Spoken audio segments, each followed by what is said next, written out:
Hey guys, so today I wanted to talk about a game called Warframe. Now, I did play this game a lot in its closed beta, but then I reached a point in this game where I basically had everything, so I kind of stopped playing it. But recently I heard that this game is doing quite good, so I wanted to get back into it and see what it has to offer. And I was not disappointed because when I left the game, you had basic missions like survival or defense. But after 4 years, this game obviously have grown a lot because now you have open world areas where you can do bounties, you have deflection, now you have a new game mode called disruption, which is quite a lot of fun. And the story quests are even better than some of the best single player games I have played in my life. And then you have these massive boss fights that you can take part in these massive open world areas, which looks really good for a free to play game. But sadly, after running through all the new content, I am at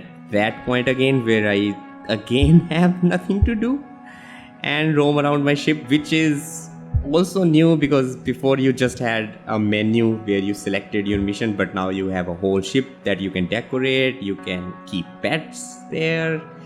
There are a lot of things that you can do in your ship. Saying that, I still have some things that I do want, but it's just this game is kind of pushing me away now because I don't really like going on a long run, but I do sometimes with friends just to test out my gear. But it just feels so underwhelming because you are getting the same rewards that you will get in the first 15 to 20 minutes of the game. So there is no incentive to go on a long run. But I do know that going to the higher levels is a lot of fun because you have to communicate with your team, you have to jump around, be aware of your surroundings. I still can't believe that there is no reward scaling in this game after 4 years because I do see a lot of posts in the forum about it. And even back in the day, I did see some posts suggesting that there should be reward scaling in Endless Mission. But instead of that, we got a new game mode called Disruption, where you can get to the higher levels really quickly, and you can even get to the rotation C really quickly if you have a really good team. But the rewards are not really good, but they are acceptable. I mean, it could be a new relic farm. I mean, it is a new relic farm, but I was surprised that there is no XC relic in the drop table. I'm sure if the XC relics did drop in this mission, I could see a lot more players playing this game mode a lot more than they are playing right now. Maybe in future they will put this mission in those planets where the XC relics drop and we'll all be happy. But they definitely could have added Kuva in the drop table in place of Hexagon, as you can farm it in any endless mission on Jupiter. I know it will conflict with the lore because it is connected to Kuva Fortress, but it won't because you do get Kuva in planes of Eidolons and you have an Eidolon boss on Jupiter. So they definitely could have worked something out to fit the lore. Now they did introduce this mission type as scaling rewards, but the rewards are not really scaling, you're just getting the same rewards a bit quicker.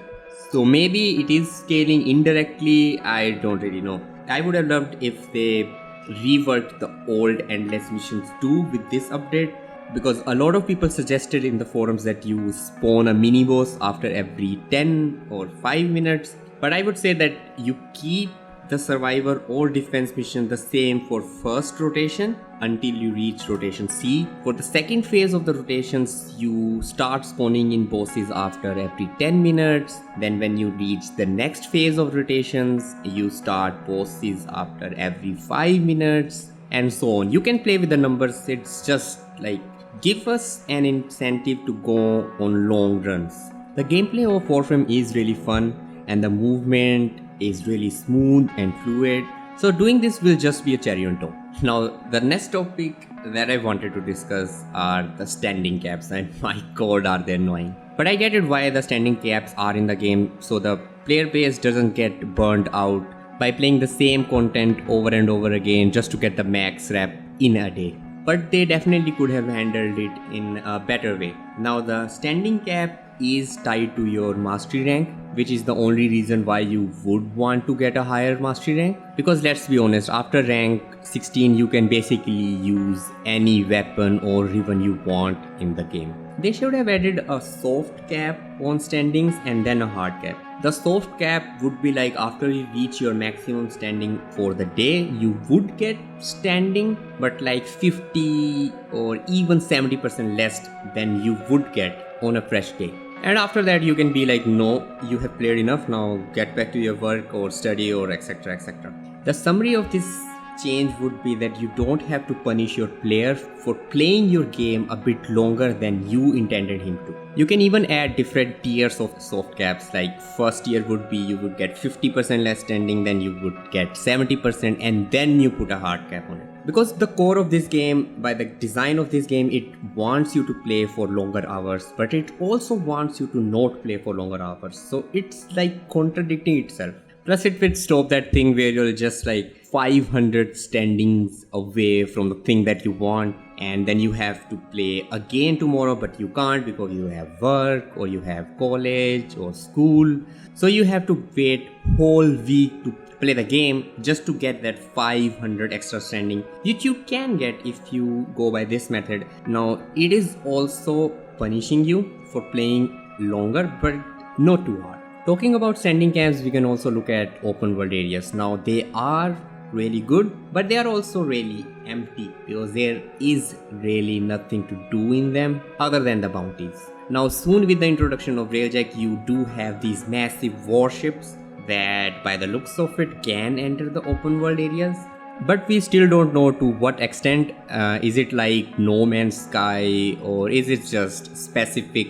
You have to get to that waypoint to call out your spaceship and then you will go to the outer orbit. But still it can open up a lot more game modes in those huge open world areas, as you do need vehicles to make them interesting. Do you guys remember that small jeep from Halo with a gun on its back, and you drive around where your gunners is shooting at the enemy? Now just imagine that, but in Plains of Eidolon or in Old Vallis. The possibilities are endless. Like for example, you can have a game mode like survival or defense in the open world areas, because you have the gates to Cetus or Fortuna, so you can be like, you have to defend this gate from a massive attack from enemies. And you can also introduce the end game like this, where the enemies are super high level and they are attacking you with their elite units. You can also let the bosses of the other planets join in that mission. If the attack is too difficult to handle, you can call in an airstrike with your